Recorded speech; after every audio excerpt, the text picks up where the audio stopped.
fue difícil, fue difícil. Yo recuerdo que, qué pena contar esto. No, padre. Yo le dije que era fresco así. Qué pena contar esto porque cada que, a ver, y mi papá me llama a mi hermana, me dice, Carlos, papá murió. Entonces sentí, y yo sin con quién desahogarme realmente, que padre va a entrar a la guerrilla, presten la torre de la iglesia, me decía la policía, para defendernos desde allí. Yo ya estaba pensando en otra cosa, yo nunca pensaba ser sacerdote. Carlos Julián Montoya, muchas gracias por estar en Impacta tu Mundo y quiero iniciar con esta pregunta y por eso dije Carlos Julián Montoya porque yo tengo una duda. A mí me gusta mucho, digamos, definir las palabras porque a partir del lenguaje nos entendemos, ¿cierto? Yo, por historia, por tradición, porque mi familia es católica, siempre he dicho padre, también está bien. Esa es la otra palabra. Esa es otra palabra que pues creo que siempre lo he tratado como padre, ¿está bien así? Claro, sí. Bueno, padre, habiendo roto el hielo con esa pregunta que puede ser un poco particular, pero que algunos de pronto también tenían la duda, vamos a iniciar con una pregunta que previamente se la hacía cuando conversamos y es, la iglesia ha pasado por múltiples escándalos, ¿cierto? Por múltiples situaciones que muchas veces la gente critica por los diferentes escándalos que los medios de comunicación muestran. ¿Cuál es su opinión frente a eso? Mi opinión frente a eso es la opinión de la iglesia, que es realmente el dolor más grande que tiene la iglesia ahora.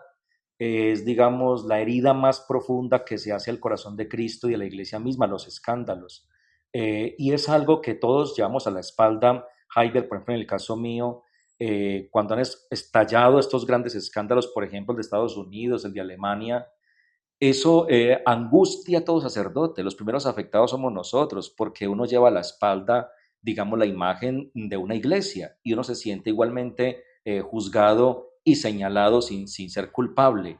Es algo muy, muy lamentable, es algo muy vergonzoso y es algo muy triste. Uno quisiera que los escándalos nunca se dieran y que nunca, digamos, aparezcan en la televisión y en los medios de comunicación, pero también uno piensa, es necesario que eso suceda. Es muy necesario que eso suceda porque es la única manera como la iglesia se va purificando y va siendo consciente de lo malo que hay dentro de ella, ¿no? Entonces, sí, claro, qué bueno que nunca haya un escándalo, pero si sucede, como ha sucedido, es la única manera de que la iglesia se vaya purificando, vaya saliendo de eso tan perverso que nos afecta a todos, comenzando a los sacerdotes. Yo realmente les digo que lo más difícil que me ha parecido a mí como sacerdote en 22 años que llevo sacerdote ha sido eso, soportar los escándalos porque uno lleva a la espalda esa imagen de la iglesia, ¿no? Y que a veces la gente mete todo eso en un mismo saco o costal, como se dice, ¿no? También hay que entender que estos problemas de escándalo se dan en todas las instituciones, ¿no? Solo que en la iglesia, por ser iglesia y autoridad moral, aunque sea un escándalo, es muy grave, es gravísimo y vergonzoso. Y les digo de verdad, de todo corazón, que la iglesia, el papa, los obispos están haciendo un esfuerzo grandísimo por purificar la iglesia en ese sentido. Cero tolerancia, es la frase ahora, contra este tipo. Me refiero a los escándalos con menores de edad, ¿no? Sí, sí, sí. Entonces no es algo que se quiera como esconder y tampoco es algo que se quiera como llevar tranquilamente, no, es un tormento, es una angustia. También hay que entender pues que la iglesia no solamente es eso. Yo les pongo el ejemplo de las familias. Toda familia, ninguna familia es perfecta. Yo pregunto, por ejemplo, en los grandes grupos a los que doy charlas, ¿qué familia de ustedes es perfecta? Levante la mano, no, ninguna. Entonces, en nuestras familias puede haber de lo peor, peor, peor y de lo mejor, mejor, mejor. En nuestras propias familias. Hay de lo peor, peor y de lo mejor, mejor, mejor. Todos podemos tener primos o lo que sea, o sobrinos, qué sé yo, en grandes crisis y problemas de pronto morales, pero también personas brillantes dentro de nuestras mismas familias. Y yo por eso no reniego a mi familia o me voy para otra familia. Yo no voy a decir al vecino, yo quiero tener sus apellidos porque en mi familia hay cosas que no me gustan, ¿no? Uno se muere con su familia, ama a su familia, esa es mi familia y la debo aceptar así. Lo mismo la iglesia. En la iglesia, hijos, perdonen que les hable así con tanta sinceridad, en nuestra iglesia también como en cualquier familia hay de lo peor, peor, pero también hay de lo mejor, mejor, mejor. Y es eso mejor, mejor, mejor que lo anima a uno a seguir adelante como sacerdote y a no declinar en la fe. Ese mejor, mejor, mejor. La iglesia tiene cosas bellísimas, hermosas, brillantes. Ahora, si uno en redes sociales solamente ve lo peor, peor, peor, pues terrible. Pero si uno también en redes sociales ve lo mejor, mejor, mejor, se va a enamorar cada día más, más de la iglesia. Es un porcentaje, a ver, por ejemplo, el caso de la pederastia y la pedofilia, Ujú. Jaiber, es un porcentaje muy pequeño, el más pequeño, hablando en comparación con otras instituciones, ¿no? Es, digamos, se da en un grado más pequeño que en cualquier otra institución. Lo que pasa es que por el hecho de ser autoridad moral e iglesia, un solo caso es muy vergonzoso y es muy triste. Y les digo que ese es el dolor más grande ahora de Cristo, primero que todo, del Papa y de la iglesia como tal. Ha sido el dolor más profundo que la iglesia ha vivido en los últimos años. Padre, lo que usted dice, pues da mucho de su humanidad en cuanto a decir, eso no se debe tapar y es mejor que se conozca. Sí, Yo claro. vi una película que me imagino que ustedes también la vieron, muy dolorosa. Me imagino cuánto le dolió verla si la vio, que era Spoiler, primera plana, que hablaba de los casos en Estados Unidos y cómo allí sí hubo en cierta época casi que una articulación de tapar esos crímenes contra los niños que los iban tapando, tapando, tapando, y pues eso afecta mucho más a la iglesia que en vez de ayudarla, ¿cierto? Menos mal todo eso salió a la luz, menos mal. Ujú. Aunque pasemos por esa crisis tan grande, digo yo en el desánimo que podemos sentir todos, aunque pasemos por esa crisis tan grande, es necesario que eso salga menos mal. Se descubrió eso. Ahora, lo que pasa es que estamos en una época también en que todo sale más fácilmente a la luz. Pero, por ejemplo, en otras áreas también de la violencia, muchas cosas fueron ocultas por ello. No había tantas redes sociales ni todo. Entonces, Ujú. tampoco es la voluntad como de querer tapar, tapar. Sí, No, sí. es que se daban las cosas así. Después de una investigación ardua, pues bendito Dios, se ha logrado sacar todo eso a la luz. Y qué bueno, no se puede tener una cosa tan oscura, tan tapada y tan secreta, Jaiber. Vuelvo y Ujú. le digo, aunque es en porcentaje, es lo más pequeño comparado con otras instituciones y otras realidades, un solo caso es muy grave y es muy triste. Total, padre, como cuando la policía, así sea un solo caso, cuando el Claro, ejército, porque son las instituciones que nos defienden. Pero también usted tiene razón en lo que está diciendo. Decía Facundo Cabral que el mal es más pequeño, pero el mal hace más ruido, ¿cierto? Pero mientras alguien en este momento está poniendo una bomba, hay miles de personas acariciando, hay miles de personas amando, hay miles de personas haciendo el bien, solo que eso no hace tanto ruido. Y precisamente pues aquí tenemos una muestra de ello, mientras que el pequeño mal en la iglesia hace ujú. tanto ruido, pues el bien que es mucho a veces se queda en silencio y vamos entonces a empezar por su historia, padre. Quería que no llegáramos allá, yo creo que era mejor que siguiéramos sobre este tema, pero no, la idea es también hablar un poco de su historia porque es una historia que cuando yo la escuché me sorprendí y yo dije, caramba, son las cosas que deberían realmente está resonando en redes sociales, padre. Eh, Háblenos un poco de sus inicios en esta misión y, sobre todo de aquel pueblo que a mí me quedó resonando mucho, mucho en mi cabeza y todo lo que vivió y lo que es realmente el servicio. Sí, realmente, Jaiber, gracias por esa oportunidad de compartir algo. No puedo contarlo todo porque pues no alcanzaríamos en el tiempo, pero tuve dos realidades.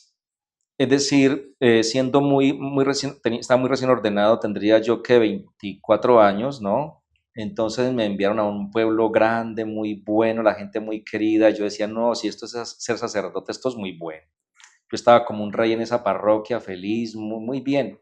Pero luego Monseñor, con palabras muy bonitas, Me dijo, padre, yo quiero confiar en usted, lo voy a enviar a una parroquia la más lejana de la diócesis. eh, y bueno, y claro, excelencia, me fui feliz para esta parroquia que de verdad es un tesorito en las montañas, ¿no? Es un tesoro en las montañas esta parroquia. Muy feliz llegué allí, 24 veredas, todas a pie o a caballo, no había casi ninguna, digamos, con carreteras pavimentadas. Es decir, es una parroquia de mucho sacrificio para atenderla bien pastoralmente. Es un corregimiento de Versalles, es un pueblito pequeño, pero pasado un año esa felicidad totalmente cambió, o esa tranquilidad, porque comencé a sentir algo que nunca había sentido, que nunca había escuchado, y fue la llegada de los grupos al margen de la ley.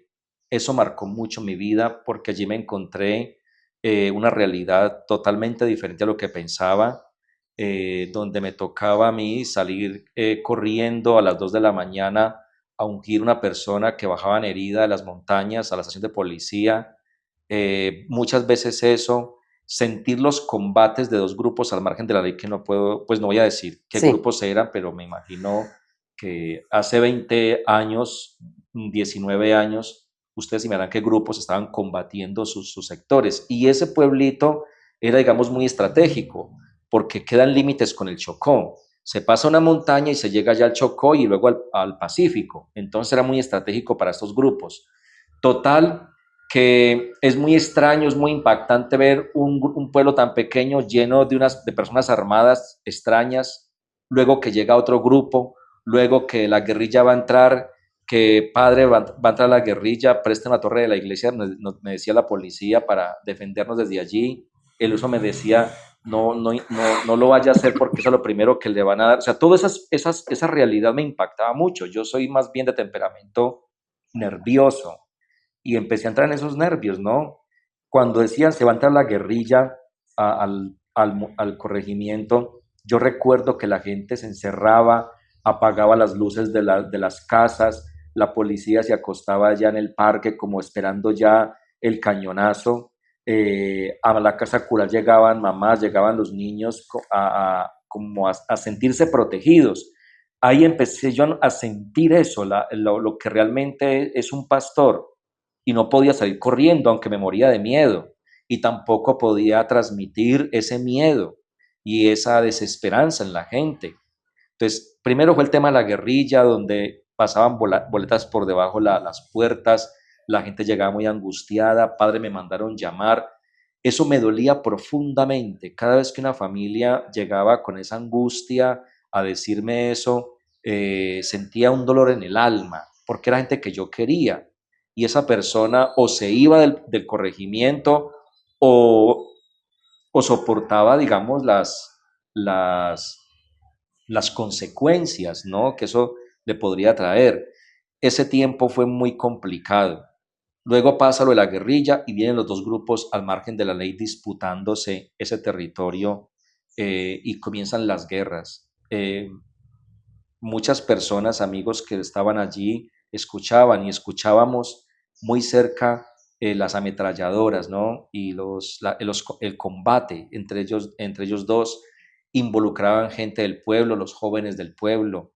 Entonces, fue un tiempo de zozobra, de angustia, me sentí muy solo, muy profundamente solo.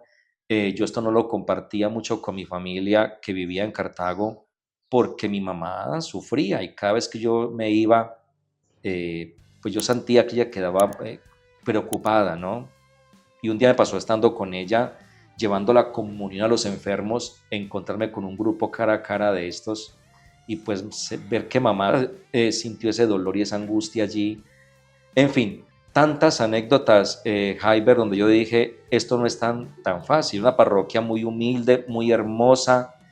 Tenía que trabajar en un colegio enseñando para poder sostenerme allí en la parroquia, porque digamos que la ofrenda no daba para subsistir bien. Yo debía trabajar en un colegio para poder mantenerme, pero en ese tiempo, les digo de corazón, no me importaba eso.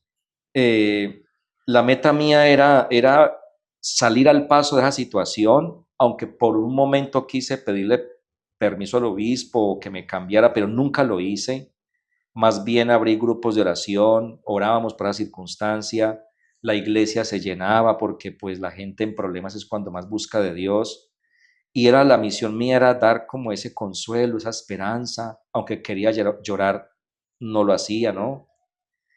Acompañar. Ahí sentí yo que el sacerdocio eh, no solamente es color de rosas, no, se vive momentos muy difíciles. Y eso que a pesar de la situación es una parroquia buena.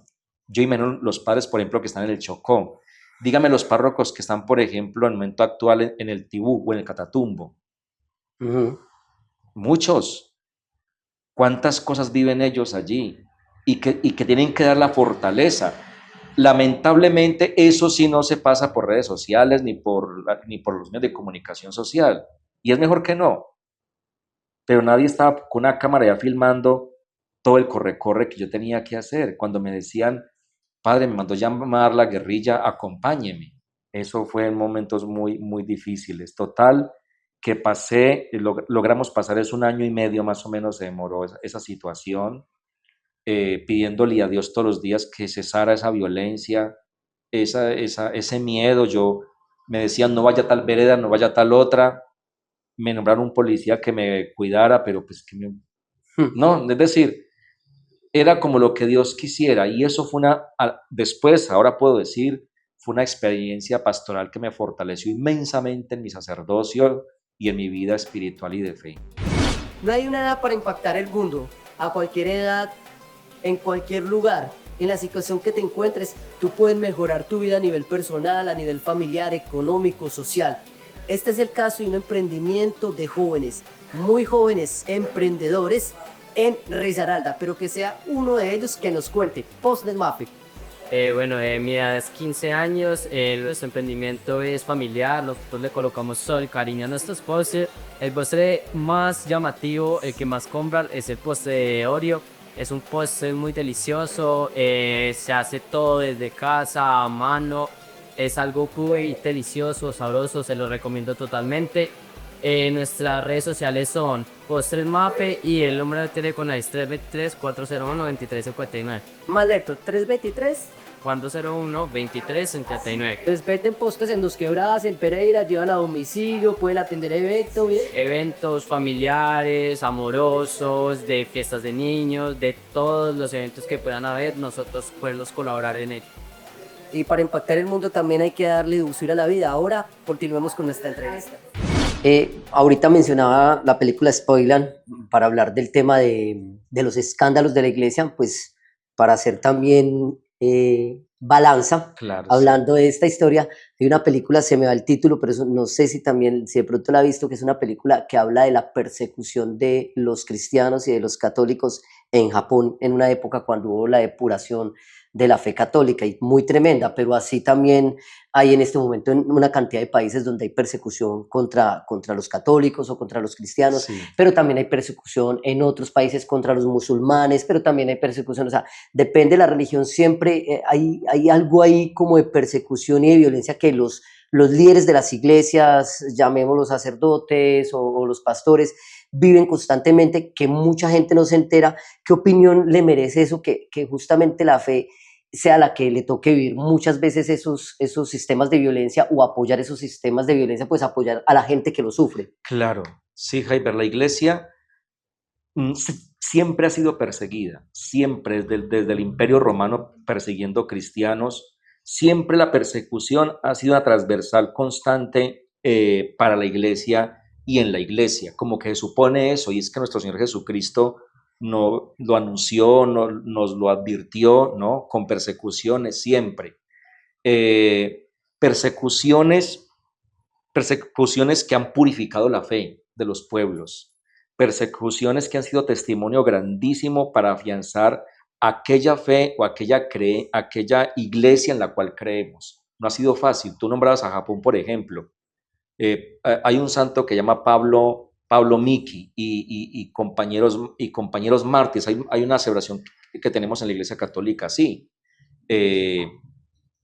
del 1500, ¿no?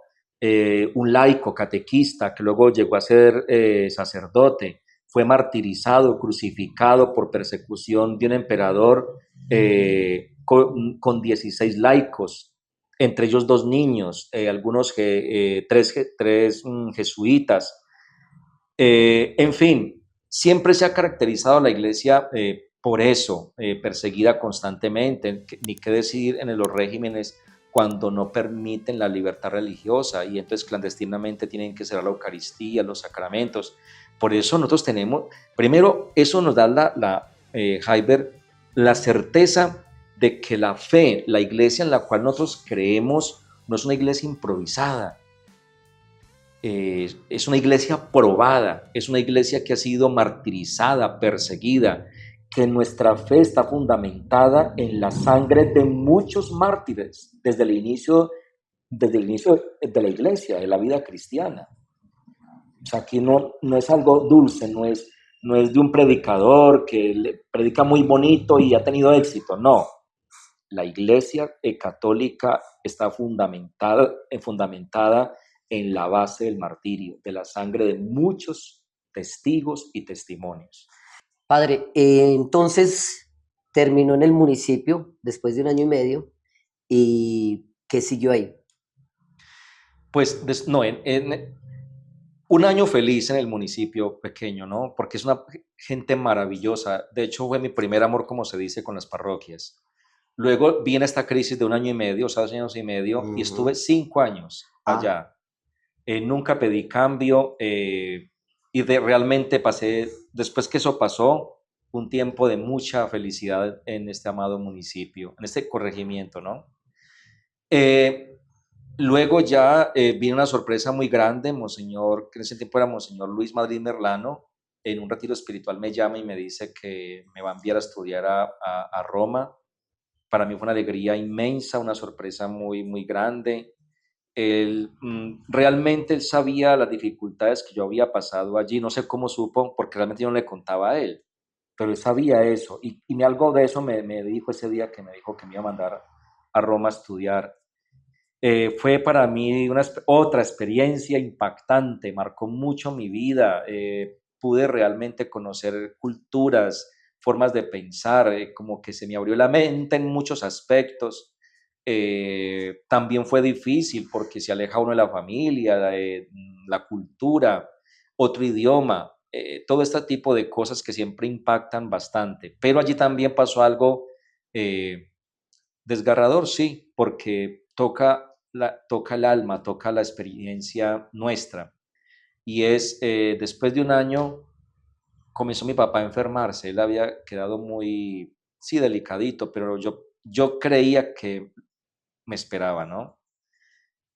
Comenzó a enfermar muy rápido, muy rápido. Pensé que alcanzaba a venir en vacaciones allá en Roma, acá a Colombia, como a estar con él unos días, pero cada vez que mi familia me llamaba me decía, no, Carlos, véngase, que papá no creo que aguante mucho. Y yo no podía viajar inmediatamente. Hice todo el esfuerzo que pude para poder viajar. Gracias a Dios estaba en vacaciones por ese tiempo, de fin de año.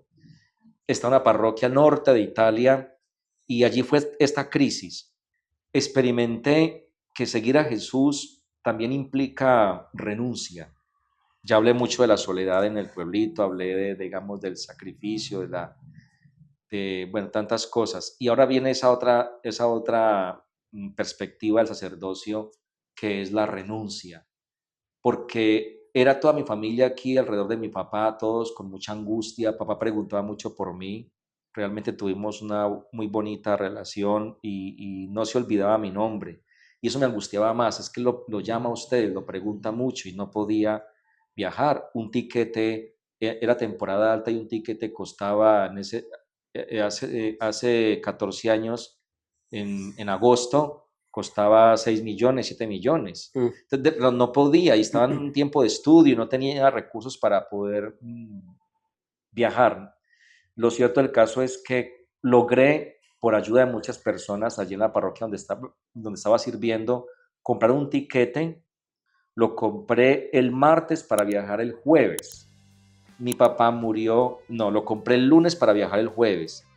Y mi papá me llama a mi hermana, me dice, Carlos, papá murió. Entonces sentí, y yo sin con quién desahogarme realmente, sentí, lo que yo hice ese día fue ir a la parroquia, un sacerdote que me acogió, muy querido, muy santo. Yo puedo decir que conocí un hombre lo más parecido a un santo, don Marcio se llamaba, un hombre de una caridad infatigable, un hombre espiritual. Para mí es un modelo de sacerdote y eso es lo que yo les digo, ¿no? Uno puede ver escándalos y cosas de estas, que eso sucede y es una realidad en la iglesia y en toda parte, pero también como este hombre, por ejemplo, que acogía a todos los inmigrantes que llegaban allí, les buscaba trabajo, les compartía la comida. O sea, ¿a cuántas personas inmigrantes eh, ayudaba este sacerdote? De todo el mundo, era infatigable. Estos son testimonios que uno dice, aquí no está ningún canal de televisión grabando esto para mostrarlo. Nadie se dio cuenta de eso. Tenía escuela en África, ayudaba en África. Era un hombre realmente, si no era santo, lo más parecido a un santo, ¿no? Bueno, cierro ese paréntesis para decirles que él fue de mucho consuelo para mí en ese momento. Lo que yo hice fue ir al Sagrario, al Santísimo y acostarme allí a llorar, a desahogarme con el Señor y entregarle ese dolor y esa soledad profunda, ¿no? Saber que mi papá había fallecido y no podía estar al lado de él. Celebré una Eucaristía cuando acá eran las 4 de la tarde, en Italia eran las 11 de la noche. Y a esa hora se leyó una Eucaristía en las exequias, simultánea, ¿no? Me acompañó mucha gente de la parroquia allá en Italia y fue una Eucaristía pues muy sentida porque pues me parecía ver a mi papá allí al frente en la primera misa mía, ¿no? La alegría que él sentía cuando me hice sacerdote, me parecía verlo ahí. Entonces fue una experiencia de desprendimiento, de soledad, pero igual, en todo lo que les he compartido, Jaiber y muchachos que están aquí, siempre sintiendo las manos del Señor allí, el consuelo del Señor, el amor del Señor. Si no fuera por eso, realmente uno se derrumba y la vida muy plana, ¿no? Él le da sentido a todas las realidades que uno pueda estar viviendo. Por eso es tan importante creer, ¿no? Hablando de la familia, creo que en su familia son dos sacerdotes y Sí, hay una o dos monjas, una creo, religiosa. una religiosa. Esto, porque todo, pues varias personas de la familia, ¿cuál fue su Sí, llamado? Pues no voy a hablar del resto de la familia, pero pues claro, sí es sí. particular, ¿cierto? ¿Cuál fue su llamado para que esté hoy acá? O sea, ¿qué lo incentivó? ¿Qué dijo, quiero ser sacerdote, a esto me quiero dedicar? Dios tiene caminos para todos y el Señor sí llama. Él llama a que sirvamos, a que lo sirvamos a Él y al mundo en una vocación, sea religioso, sea en el matrimonio o sea también en la vida soltero o soltera, ¿no? Son tres grandes vocaciones que hay, más la profesión que uno elija. En este caso, el llamado, yo nunca quería ser sacerdote de niño, ni de adolescente, nunca. La gente piensa que uno como que nace con... De hecho, era el que menos le creían en mi casa. De hecho, el párroco que invitó a mi hermano al seminario le dijo a otro hermano mío, a mí no me decía nada. Y un día, padre, ¿y yo? Me dijo, no, usted, de verdad, y no me... En el colegio, cuando yo dije que iba a entrar al seminario, a mí nadie me creyó, ni siquiera en mi casa. Eh, pero yo entré no porque quería ser sacerdote, yo entré a ser 10º y 11 al seminario menor. ¿Por qué entré al seminario menor a ser 10º y 11? Porque decían que el estudio allí era muy bueno y que era como una plataforma para una profesión Para la grande. universidad, Sí, y se para veían algo. idiomas, Ujú. se veía idiomas. Yo recuerdo cuando entré se veía latín, francés, inglés, fíjense. Entonces y los que estudiaban ahí desde Cestico salían hablando un idioma, otro idioma. Pues, en fin, fue algo muy humano lo que me llevó al seminario menor, que no era obligación entrar al seminario mayor. Pero ahí en el seminario menor en 11, yo ya estaba pensando en otra cosa. Yo nunca pensaba ser sacerdote. Tenía en mi mente otra obsesión como profesión. Yo decía, voy para allá. Pero estando en 11, en vacaciones, el padre que era rector nuestro, el padre que ahora es obispo, Monseñor Edgar Estizábal, un gran rector a quien de verdad quiero mucho, nos invitó a una misión. Y en esa misión, yo creo que eso fue mi primer llamado. Yo sentí que eso me llenaba profundamente. Una misión. Ahí fue el primer llamado. Y luego sucedieron otras cosas que me hicieron decir, voy a entrar a esta experiencia.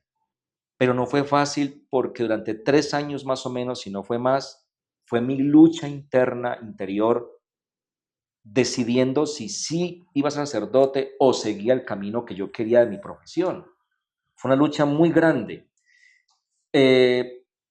Pero pensaba, bueno, pero ¿por qué me da miedo decirle sí a Dios si es que él no me va a fallar? Dios nunca falla. Y yo sí sentía que Él me llamaba. Y sentía que me llamaba porque yo no quería ser sacerdote, quería otra cosa. Pero me sucedían cosas dentro de la vocación, dentro del seminario, en ese proceso de discernimiento, me sucedían cosas que yo decía, no, esto es... Ojalá pudiera contarles los eventos misteriosos porque pasan, donde uno siente el llamado del Señor. ¿Puede contar alguno? Me enamoraría mucho. Uno específico, pequeño, si sería bueno para la gente. ¿Tenías novia en ese momento, padre? Claro, tuve novia en el grado 11. Ajá. Ese fue otro puntico muy difícil. Yo entré al seminario mayor, a primero filosofía, enamorado. Y fue complicado desprenderme de ella. Lo que pasa es que yo estaba enamorado, pero yo decía, pero yo sé que no me voy a casar con ella, no me veía en un futuro con ella. Éramos 2 pelados de 17 años, ¿no? Entonces sí tenía mi noviecita y fue difícil. Yo recuerdo qué pena contar esto. No, padre. Yo le dije que era fresco así. Qué pena contar esto porque a ver, podía tener novia porque estaba en el seminario menor, en bachillerato, y ahí todavía no está en el seminario mayor ni para sacerdote, pero se dio que ya debía entrar al seminario mayor, y en ese grado 11 comencé con ella, comencé con mi noviazgo, hermoso, ya enamorado, fue muy bonito, pero ya sentía que tenía que responder por mi futuro, ya era, bueno, tengo que hacer algo. Entré al seminario mayor enamorado, sí, enamorado. Y era causa de tristezas y todo. Y cada que nos daban permiso para ir a la casa, siempre recibía una cartica de ella. Entonces llegaba al seminario a leer la carta y a lagrimear yo ahí leyendo las carticas. Eso pasó así más o menos 6 meses, ¿no? Pero pues ya tenía que decirle a ella, no podía seguir en el seminario sabiendo que no podía tener novia ya. Eh, Frente a eso le tengo una pregunta, pero si quisiera si quisiera que contara antes de pronto algo así especial que tú digas, esto es necesariamente de Dios, ¿cierto? Aunque pues necesariamente Dios está en todos lados. Yo siempre digo que cuando yo me levanto y veo el sol, veo pues los que creemos, ¿cierto? Pero algo así que diga, esto es sobrenatural, esto no es normal, algo, por ejemplo, no son cosas, digamos, raras o extrañas, paranormales, que le pasen a uno como para sentir que Dios lo llama a uno. Dios se vale de personas, circunstancias y momentos donde realmente uno descubre que Él lo llena a uno profundamente. Por ejemplo, les tengo que decir, después de 22 años de sacerdote, si yo hubiera hecho lo que quería hacer como profesión, yo no hubiera sido feliz. Gracias a Dios. En cambio, yo puedo decir que como sacerdote yo he sido muy feliz. He tenido muchas crisis. He pasado por momentos muy difíciles como los que les he contado. Pero yo he sido feliz como sacerdote, realizado como sacerdote. No le puedo pedir más a la vida. Agradecido con el Señor por haberse fijado en mí, no por méritos propios, sino porque es puro amor y misericordia de Él. Y ese amor y esa misericordia es la felicidad mía todos los días. Sentirme amado por Él. Padre, esta pregunta la hacen muchos, puede ser cliché, pero sí me gustaría saber su opinión. Y tiene que ver con el noviazgo, no con su novia, sino Sí, sí. en términos generales, en el sacerdocio. ¿Qué opina usted del celibato?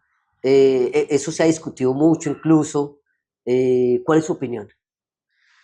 Mi opinión es que mucha gente cree que el celibato es decirle no al amor o decirle no a la mujer. Ajá. Y no, el celibato es una renuncia voluntaria a tener familia por un bien más grande. La Sagrada Escritura dice, no está bien que el hombre esté solo, pero está tan mal lo que está por fuera que vale la pena el sacrificio de renunciar a tener una familia. No es decir no al amor, porque realmente, al contrario, es vivir una dimensión del amor más grande, más amplia. Una familia lo lleva a uno a amar de verdad, un hogar, una esposa, unos hijitos, ¿no? Y es algo maravilloso y hermoso. Es decir, yo no soy sacerdote no porque no sirva para el matrimonio.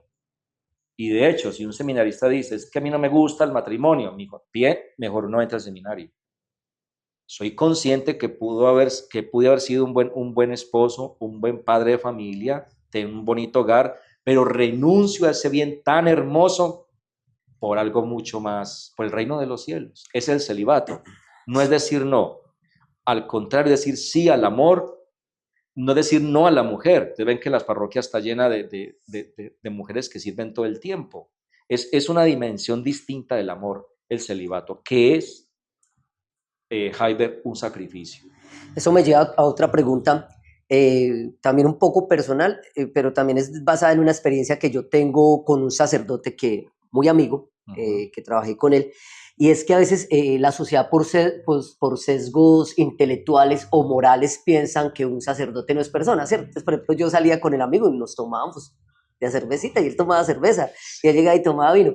Entonces, me gustaría, y también te escuché a ti hablar de eso, y es un tema muy interesante, es cómo vive un sacerdote y qué sesgos son los que más a veces molestan o interrumpen una vida normal que puede tener. Sí, o sea, porque a veces pues no se puede tomar una cerveza o no podemos escuchar música, ese tipo de cosas que más bien son sesgos morales o intelectuales. Sí, total, es una realidad que tenemos que vivir. Parto de esta experiencia, que tal vez algún día conté, ¿no? Yo recuerdo que un día estaba dando comunión en una parroquia muy grande y dos niños, los niños a veces se sientan ahí adelante en el altar. Entonces estaba yo dando comunión y había una niña y un niño sentados al pie mío y de pronto empezaron a levantarme la sotana y a mirar así como por debajo y a reírse. Y yo, estos chinos ya me estaban azarando, ¿no? Y entonces le dice la niña al niño, tiene piernas, tiene piernas. ¿Ven? Eso, como ellos lo ven a uno con la sotana y todo, tiene piernas. Oiga, eso me quedó llamando la atención, me quedó sonando, tiene piernas. O sea, sí, los niños al verlo uno revestido en su inocencia, pues no ven el cuerpo de uno los pantalones, ¿no? Entonces pensaba que no tenía piernas, tal vez. Entonces se sorprendieron por eso, tiene piernas. Y yo aprovecho esa anécdota para decir a la gente, los sacerdotes tenemos, o sea, somos de este mundo, no somos de este mundo, más no mundanos. No podemos tampoco ser, ¿cómo se dice eso? ¿Cómo se dice esa palabra? Hay muchas palabras para decir eso. Del mundo es que hacemos parte de este mundo también, sin ser descaradamente mundanos, no. Pero sí, compartir los espacios normales de cualquier persona. Yo, como todos ustedes, hay noches que no duermo, hago deporte, me gusta el deporte al aire libre, me gusta compartir con mis amigos, con mis amigas, me gusta eso, claro, no, yo creo que tiene que bajarse un poquito de eso y tratar de ver el sacerdote, es que el sacerdocio no es mío, es de Cristo, y este ser humano lo reviste un sacerdocio que da Cristo. Lógicamente que, por ejemplo, o sea, Cristo no depende de mi humanidad para él hacerse presente en los sacramentos. Él no depende de mi humanidad. Lo mejor es que el sacerdote esté en gracia, claro, para ejercer su vida sacerdotal. Pero si no, que no debería ser, Cristo no depende de mi humanidad para hacerse presente a través de mi sacerdocio. O sea, por ejemplo, un padre pecado que haya cometido un pecado celebra la misa. ¿Ahí está Cristo? Sí. Cristo no depende de la humanidad del sacerdote. Que lo mejor fuera que siempre el sacerdote estuviera en gracia de Dios, ¿no? Y así debe ser. Entonces, no, a veces me da risa porque se subió a un taxi, por ejemplo, y me ha pasado, y entonces están escuchando ahí reggaetón el taxista, y se montan en el taxi y me apaga el radio, oiga, La y música. la música, es que usted escucha música, yo, oiga, no me ha escuchado a mí escuchando música a todo volumen, yo ponga la música, bueno, con risa, ¿no? Y, ay, qué bueno, en más cosas. Va uno, me pasó un día que iba trotando por Zaragoza, ¿no? Y pasó un carro y desde el carro una niña, ay, el padre en pantaloneta. Yo me miraba, ¿será que mis piernas son muy pequeñitas o qué? Muy flaquitas. Bueno, la gente como que todo eso, no. Lo mismo lo que tú cuentas de la anécdota de la cerveza, un calor en un restaurante y usted qué va a tomar, padre, yo una cerveza. Ay, es que los padres toman. Entonces me ha tocado como llamar la atención con eso. No, lo normal, lo natural. Cuando la gente lo conoce a uno y comparte con nosotros como amigos, van entendiendo esas dimensiones.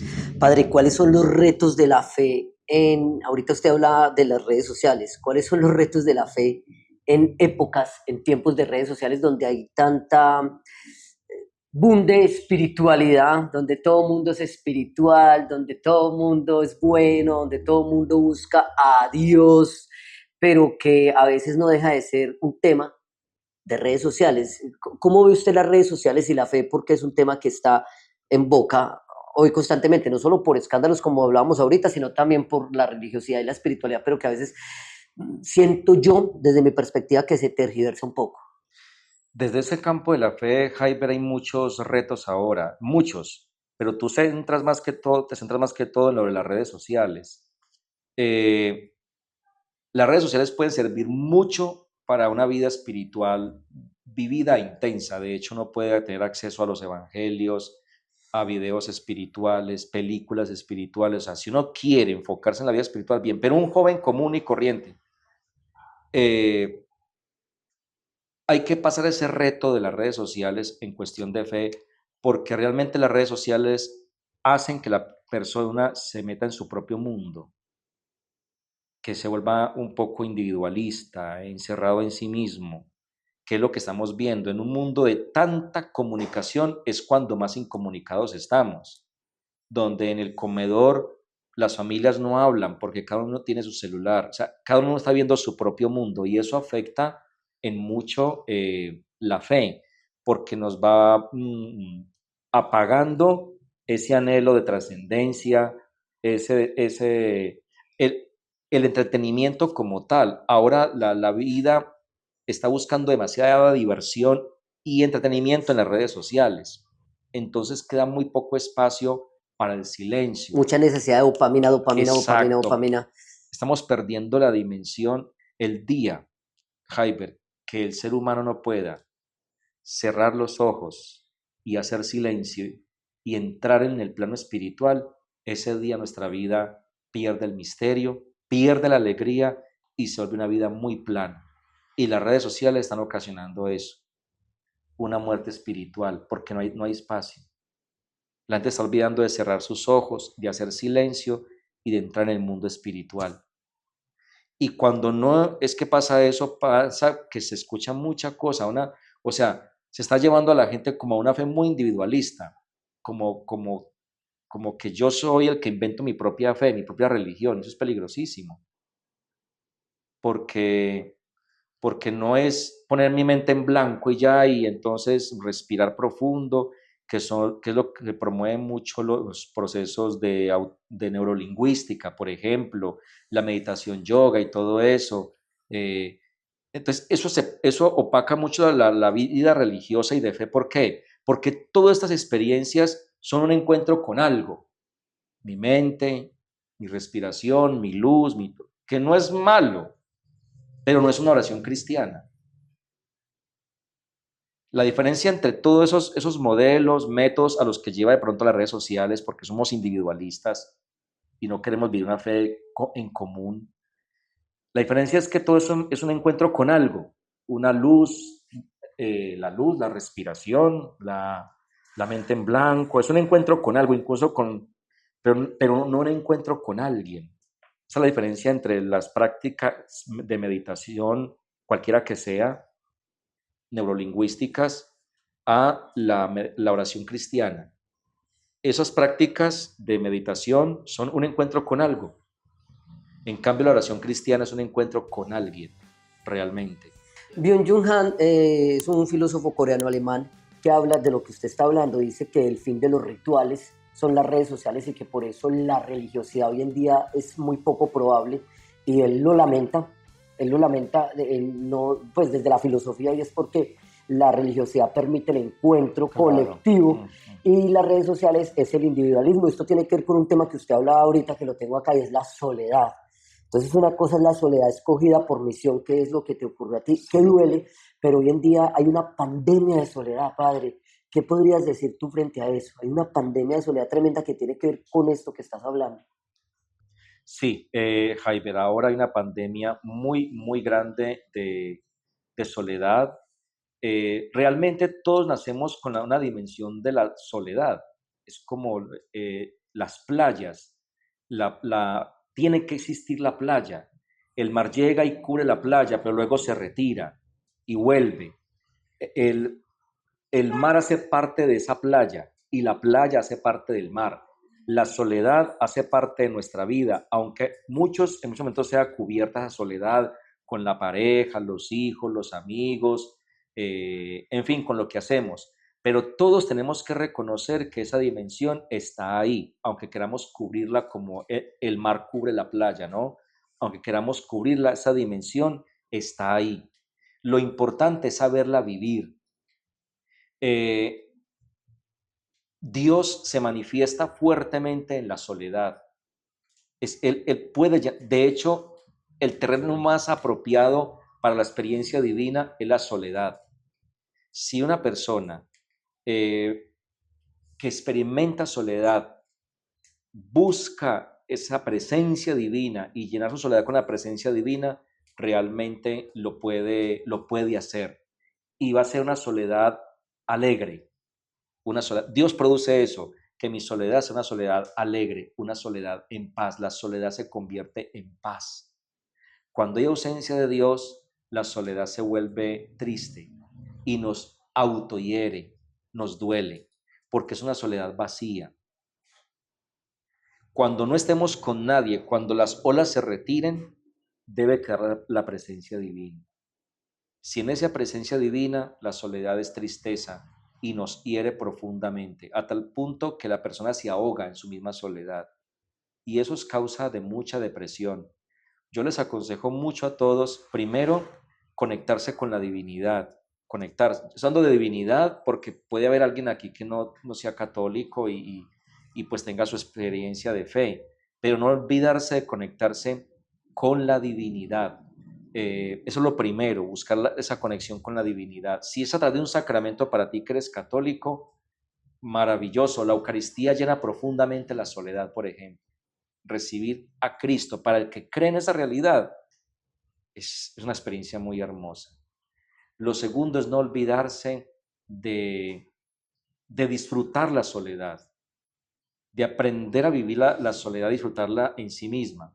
Tercero, no olvidarse de compartir, de los buenos amigos, no encerrarse en sí mismos, salga de la habitación donde siempre se encierra, deje el computador, deje las redes sociales por espacio de tiempo y comparta con su papá, comparta con su mamá, comparta con su esposo, comparta con su esposa, comparta con sus amigos, compartan. Eso trae tanta sanación, tanta alegría a nuestra vida.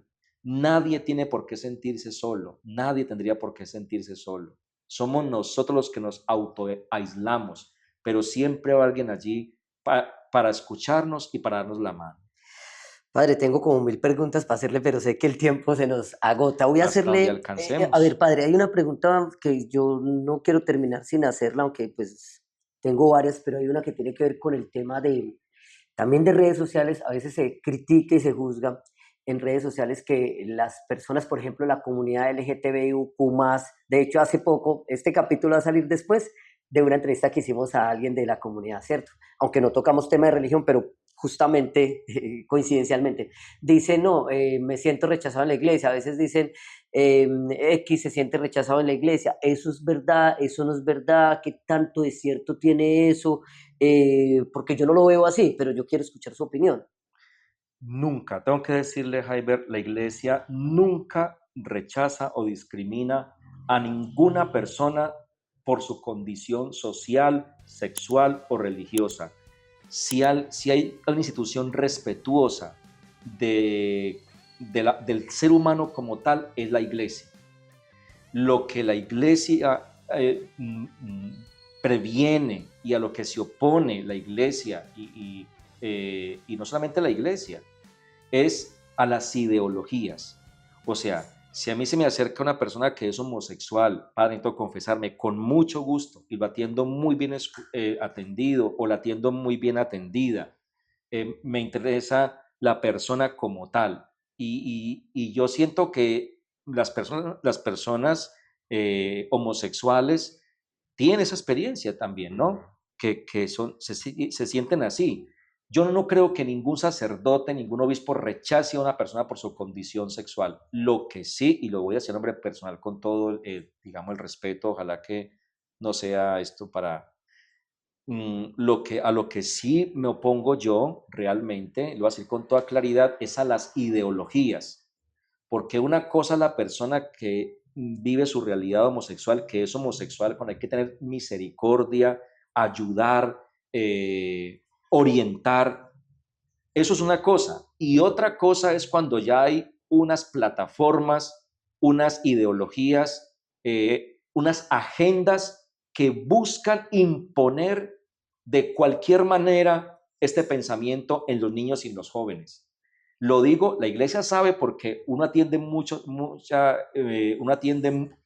familias y atiendo jóvenes y atiendo niños. Y usted no sabe el dolor de un niño que por ideología dice, yo no sé qué soy. No porque haya nacido así o asá, sino porque la educación, la orientación, están imponiendo. Y eso empezó en los medios de comunicación, se empezó a meter esa figura, tratándola de hacer ver como algo normal, ¿cierto?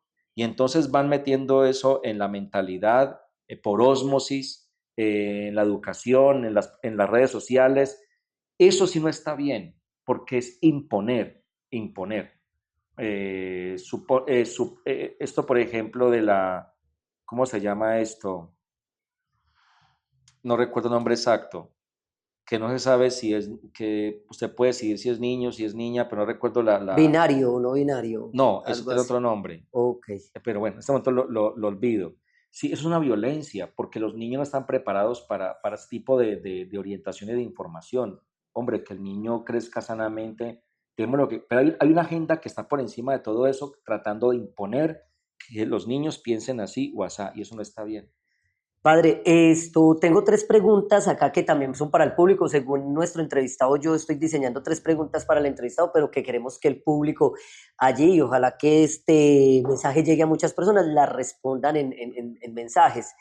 Mm, una, ¿cómo se comunica usted con Dios? ¿Cómo se comunica usted con Dios? Hay varias formas de comunicar. Esa pregunta es muy interesante. Hay varias formas de comunicarnos con el Creador. En mi experiencia personal, una forma de comunicarse con Dios se llama el amor silencioso. El amor silencioso es que aunque no esté yo arrodillado orando con la Sagrada Escritura, aunque no esté delante del Santísimo todo el día y en todo lo que haga, aunque esté en silencio, me estoy sintiendo amado por Él y lo estoy amando a Él. Eso es una comunicación con Dios, el amor silencioso. Tú tienes hijos, Tengo una niña. una niña. ¿Te has fijado que aunque tú estés en la habitación donde tú estés, ella está por ir rondando en la casa? No, está, no hay un encuentro amoroso de padre e hija, pero tú la estás amando donde ella está y ella lo está amando, te está amando donde ella está. Acá la estoy llamando. Eso.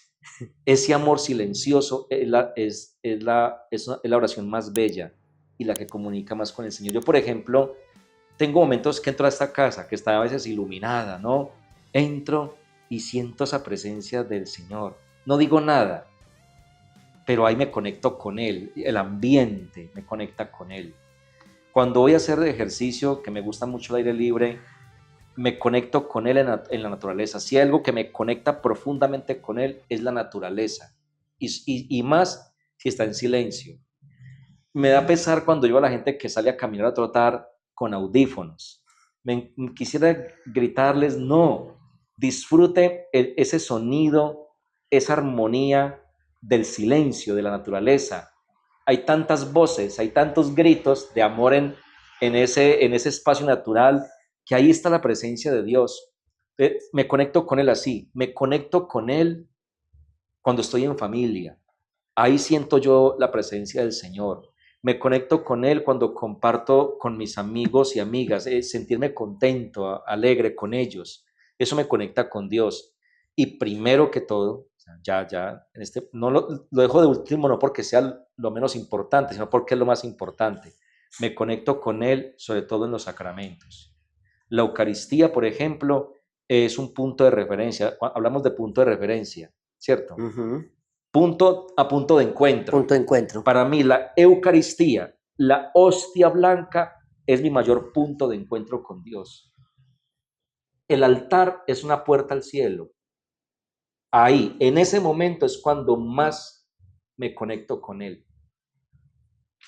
Después de ese momento, cuando estoy delante del sagrario, cuando estoy delante de la Sagrada Escritura, es decir, que toda tu vida, en todo lo que hagas, te puedes conectar con el Señor. Padre, se me quedaron un poco de preguntas. Yo le agradezco por habernos abierto las puertas de su casa y de su vida, por haber contado estas historias, dejado estas reflexiones que quería muchísimas más. Le agradezco por el tema pastoral que realiza, del cual no hablamos, pero sé que usted realiza un tema pastoral muy interesante a nivel no solamente del municipio donde se encuentra, sino a nivel de toda la, no sé, regional, de toda la diócesis de Cartago y del norte del Valle. Le agradezco personalmente por el retiro del fuego, del cual disfruté mucho, bueno. Y por todas estas historias y por todo lo que ha ayudado a la gente. Padre, le tengo una pregunta. ¿Usted cómo cree que impacta su mundo? ¿Que yo impacto el mundo? Sí. ¿Cómo lo hace? ¿Cómo cree que lo hace? Nunca lo he pensado cómo impacto yo el mundo. Impacto lo inmediato. Puedo impactar lo inmediato, lo que está aquí, a ustedes, por ejemplo. ¿Y cómo no? Yo creo que el amor, el cariño, el respeto con el que uno vea a cada persona. Yo siempre pienso que cuando alguien se acerca a uno, hay que darle importancia a esa persona concreta. Yo creo que la mejor manera de impactar. Y a las personas que están allí, independientemente de la religión que sean, católicos, cristianos, que igual somos hermanos, musulmanes, ateos, budistas, quien sea que nos vea y que esté pasando por diferentes situaciones en la vida, un mensaje para que impacten el mundo, para que hagan mejor las cosas, para que vivan la fe, un mensaje, Padre, directo a ellos. Primero, todos somos hermanos, y todos como hermanos debemos construir un mundo mejor, luchar por un mundo mejor, buscando entre todos cosas comunes, ¿no? La paz, la justicia, el trato respetuoso del uno por el otro, el amor, la caridad, son valores que son universales y que todos podemos practicar, sea de la religión que sea, ¿no? A ustedes, con todo cariño, pues la fe siempre es una puerta que abre al infinito, que abre a lo trascendente, que nos da una manera de ver el mundo de una forma distinta, en nunca perder esa dimensión espiritual trascendente, nunca dejarse opacar por el agnosticismo, por el ateísmo, que realmente mutila esa dimensión trascendente y espiritual, no tener una vida plana, sino una vida con sentido. Y desde mi experiencia, Dios le da sentido a toda nuestra realidad, a lo que somos, vivimos y hacemos. Pero para todos ustedes realmente un abrazo fraterno en el nombre de nuestro Dios, un abrazo cordial, un abrazo de hermandad. Padre, muchas gracias. Espero que este capítulo les haya gustado. Si les gustó, por favor, déjenos un comentario, compártalo, mándeselo a un amigo, a alguna amiga que cree que le pueda servir. Déjenos en sus comentarios qué piensan de las opiniones del Padre. Por ahí tenía unas preguntas que quiero que las respondan allá. ¿Qué retos espirituales han tenido? No alcanzamos a hablar de eso. ¿Qué les ha regalado la fe? Y algo muy bonito que nos dijo el Padre es la divinidad, más allá de la imagen que tenga de Dios, que lo dijo, no necesariamente católicos, cristianos, incluso la naturaleza es la divinidad, ¿cierto? Pues, ¿cómo la viven?